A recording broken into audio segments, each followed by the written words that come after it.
Hello price Lord brothers and sisters, கர்த்தர் ஸ்தோத்திரம். இந்த நாளின் இந்த வார்த்தையை உங்களோடு பகிர்ந்து கொள்வதற்காக நான் மகிழ்ச்சி அடைகிறேன். இதன் மூலம் தேவநாமம் மகிமைப்படுவதாக. தேவன் நமக்கு தந்திருக்கும் இன்றைய நாளின் இந்த வார்த்தை, ஆனாலும் பேலியாளின் மக்கள் இவனா நம்மை ரட்சிக்க போகிறான் என்று சொல்லி அவனை அசட்டை பண்ணினார்கள். எப்படி அவனை அசட்டை பண்ணினார்கள்? அவனோ காது கேளாதவன் போல இருந்தான். 1 சாமுவேல் புத்தகம் 10வது அதிகாரம் 27வது வசனம். அன்பு தேவ பிள்ளைகளே, ஒரு நாள் மிகுந்த மகிழ்ச்சியோடு நான் ஊழியத்திற்காக சென்று கொண்டிருந்தேன். எனக்கு தெரிந்த ஒருவர் எனக்கு முன்னே அப்படி போற ரொம்ப தெரிஞ்சவர் முன்னே வருவதை நான் பார்த்தபோது அவரை பார்த்து புன்னகையோடு வாழ்த்தினது போல அப்படி சந்தோஷம், எப்படி இருக்கீங்கன்னு எப்படி சிரிச்சிட்டு போறேன். ஆனா நடந்தது என்ன தெரியுமா தேவ பிள்ளையே? அந்த நபர் என்னை பார்த்து முறைத்து கொண்டே சென்று விட்டார். அந்த முறைத்து கொண்டே சென்றோன்னா அந்த ஒரு நொடியில் என் மனதில் இருந்த மகிழ்ச்சியையும் முகத்தில் காணப்பட்ட புன்னகையும் அந்த நபர் நொறுக்கி விட்டு சென்று விட்டார். இப்படிப்பட்டவர்களை தான் குப்பை வண்டிகள் என்று அழைக்கிறார்கள். இந்த குப்பை வண்டிகள் தங்கள் மனதில் 1000 காயங்கள், மனதில் எரிச்சல், கோபம், பொறாமை, போட்டி, தாழ்வு மனப்பான்மை போன்ற குப்பைகளை நிரப்பி வைத்திருப்பார்கள். இந்த குப்பைகள் நிரம்பி வழியும் போது அவர்கள் தங்களை சந்திப்பவர்களின் மீதெல்லாம் அந்த குப்பைகளை கொட்டி விடுவார்கள். தேவப்பிள்ளே, உங்க வாழ்க்கையிலும் கூட இது போன்ற பலரை நீங்கள் சந்தித்திருக்கலாம். ஹல்லேலூயா. நிந்தனையான வார்த்தைகளை பேசி, அவமானப்படுத்துகிற வார்த்தைகளை பேசி மனதை புண்படுத்தி விட்டு கடந்து போய் விடுவார்கள்.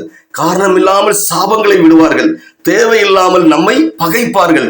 அடிக்கடி கோபப்பட்டு நம்மோடு பேச மறுப்பார்கள். நாம் சிரித்தாலும் அவர்கள் பதிலுக்கு முறைப்பார்கள், சிரிக்கவே மாட்டார்கள்.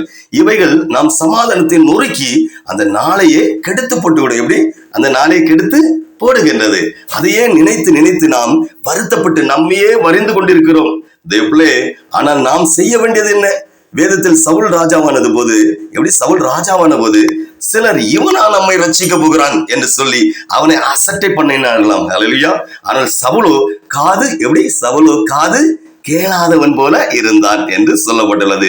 தேவப்பிள்ளே, குப்பை வண்டிகள் தங்கள் மனதில் குப்பைகளை உங்கள் மீது கொட்ட வரும்போது நீங்கள் காது கேளாதவர்கள் போல இருந்தால் அவர்களால் அந்த குப்பைகளை உங்கள் மீது கொட்டவே முடியாது. தேவப்பிள்ளே, உங்கள் வீட்டிலேயோ, சாலையிலோ, வேலை செய்யும் இடத்திலேயோ, அல்லது சபையிலோ, ஆலயத்திலேயோ யார் உங்களை காரணமில்லாமல் நிந்தித்தாலும், உங்கள் மேல் எரிந்து விழுந்தாலும், மன வேதனை படுத்தினாலும், எரிச்சல் மூட்டினாலும், உங்களை அற்பமாய் பார்த்தாலும், எப்படி அவமானப்படுத்தினாலும், அற்பமாய் பார்த்தாலும், உங்களுக்கு விரோதமாக கோல் குண்டனி சொன்னாலும், குறை சொன்னாலும் அதை காதில் வாங்காமலும், பதிலுக்கு எந்த வார்த்தைகளை பேசாமலும் புன்னகையோடு அமர்ந்திருக்க தேவப்பிள்ளையே. அப்பொழுது அவர்கள் குப்பை உங்களை அசுத்தப்படுத்தாது, தீட்டுப்படுத்தாது. உங்கள் மனது தீட்டுப்படுத்தாது, உங்க மன சமாதானத்தை கெடுக்கவும் முடியாது. எனவே இப்படிப்பட்ட குப்பை வண்டிகளுக்கு ஜாக்கிரதையா இருங்க தேவப்பிள்ளே. ஹல்லேலூயா. தேவப்பிள்ளே, குப்பை வண்டிகளுக்கு செவி கொடுத்து நம் சமாதானத்தை கெடுத்து போட்டால் பிறகு நாம் குப்பை வண்டிகளாய் மாறி போவோம். யாரு? நாமளும் குப்பை வண்டிகளாக மாறி போவோம். தேவன் நம்மை குப்பை வண்டிகளாய் அல்ல, சமாதான வண்டிகளாய், சந்தோஷ வண்டிகளாய் பிறரை ஆசீர்வதிக்கவே அழைத்திருக்கிறார். நாம் செல்லுகிற இடமெல்லாம் நாம் மூலமாக சமாதானமும் சந்தோஷமும் ஆசீர்வாதமும் உண்டாக வேண்டும். ஹல்லேலூயா. இனி அதற்காக ஜெபிப்போமா? ஜெபம். எங்களை அசட்டை பண்ணுகிறவர்கள் மத்தியில் எங்களை உயர்த்தி ஆசீர்வதிக்கும் அன்பு ஆண்டவரே இயேசுப்பா, உமக்கு ஸ்தோத்திரம்.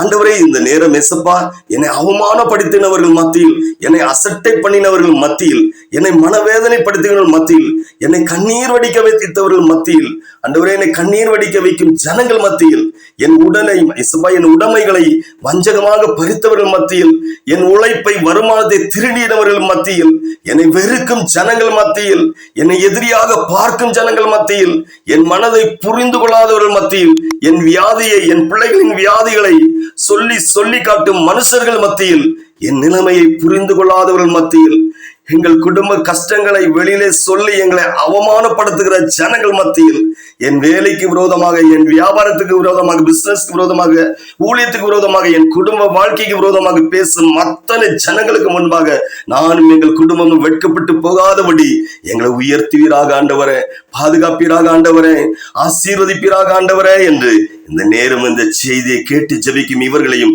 இவர்கள் குடும்பங்களையும் அசட்டை பண்ணும் ஜனங்களிடத்திலிருந்து பாதுகாத்து ஆசீர்வதிப்பீராக என்று மீட்பர் இயேசுவின் நாமத்தில் ஜெபிக்கிறேன் ஜீவனுள்ள பிதாவே. ஆமேன், ஆமேன், ஆமேன். ஹல்லேலூயா, ஹல்லேலூயா.